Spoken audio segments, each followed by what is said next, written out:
राधे राधे भक्तों, सभी भक्तगणों को मेरा सादर नमस्कार। आज मैं आपको माघ मास महात्म्य 16वें अध्याय का वर्णन करने जा रही हूँ। 15वें अध्याय तक आपने सुना किस प्रकार दत्तात्रेय का माघ मास के स्नान की महिमा का वर्णन कर रहे हैं। उसी के आगे कार्तिवीर्य कहने लगे कि हे भगवान, वह राक्षस कौन था और वह कांचन मालिनी कौन थी जिसने अपना धर्म उसको दिया और उसका साथ उसके साथ कैसे हुआ। हे दत्तात्रेय, हे ऋषि, आप अत्रि की संतानों में सूर्य के समान हैं। यह कथा सुनाकर मेरा कौतूहल दूर कीजिए। तब दत्तात्रेय जी कहने लगे कि हे राजन, इस पुरातन विचित्र इतिहास को सुनो। कांचन मालिनी नाम की एक सुंदर अप्सरा थी जो माघ मास में प्रयाग में स्नान करके कैलाश पर जा रही थी। तब उसको मार्ग में जाते हुए हिमालय के कुंज से एक घोर राक्षस ने देखा।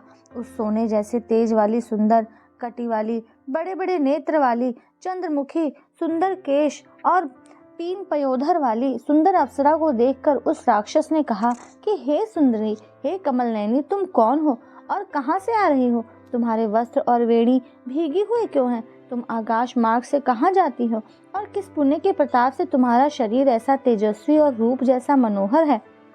तुम्हारे गीले वस्त्र से मेरे मस्तक पर गिरे हुए एक बूंद जल से मेरे क्रूर मन को एकदम शांति प्राप्त हो गई।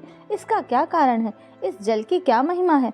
तुम बड़ी शीलवती प्रतीत होती हो, इसका कारण मुझसे कहिए। अप्सरा ने कहा, हे राक्षस, सुनो, मैं काम रूपिणी अप्सरा हूँ। मैं प्रयाग में संगम में स्नान करके आ रही हूँ। इसी से मेरे वस्त्र भीगे हैं।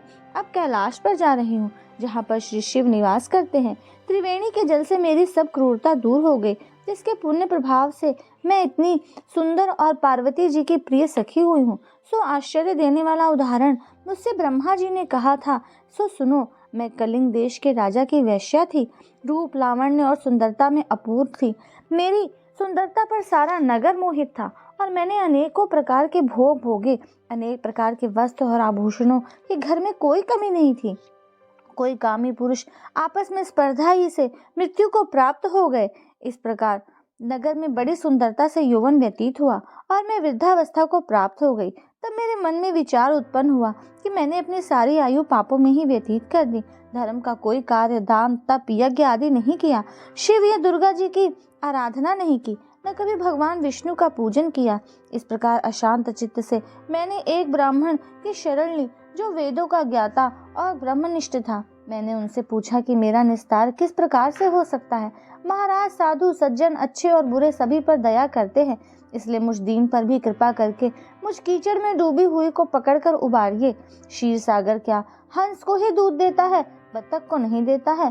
तब वह ब्राह्मण, राजा का पुरोहित, इन सब बातों को सुनकर मुझ पर दया करके कहने लगे कि तू ब्रह्मा के क्षेत्र में प्रयाग में जाकर माघ मास में त्रिवेणी संगम में स्नान कर, परंतु मन में अशुभ क्रिया का विचार नहीं करना। पापों के नाश के लिए महर्षियों ने तीर्थ स्थान से अधिक और कोई प्रायश्चित नहीं बतलाया।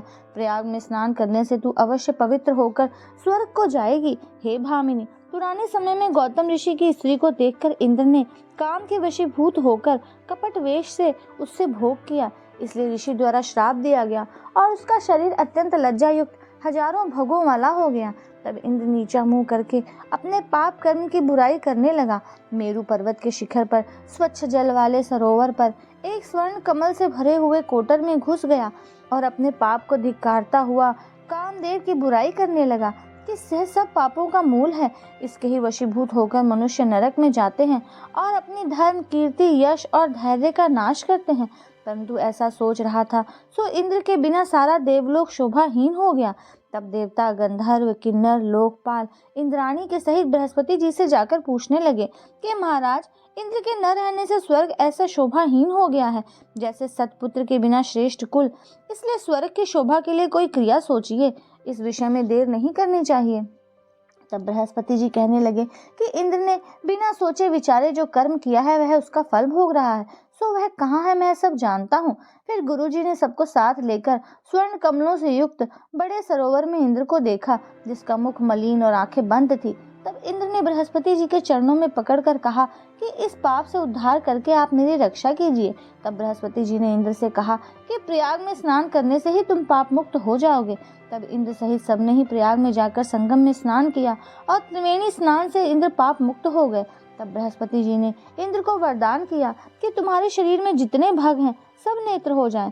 तब इंद्र ब्राह्मण के वर से 1000 नेत्रों से सुशोभित हुआ। कृष्ण गोविंद हरे मुरारी, हे नाथ नारायण वासुदेवा, राधे कृष्णा कृष्ण कृष्ण राधे कृष्णा कृष्ण कृष्ण। भक्तों, इस प्रकार से मैंने 16वें अध्याय का वर्णन किया। अगले वीडियो तक आने के लिए मेरे चैनल को सब्सक्राइब करें, वीडियो को शेयर करें तथा बेल आइकन को प्रेस करें। तब तक के लिए नमस्कार, राधे राधे।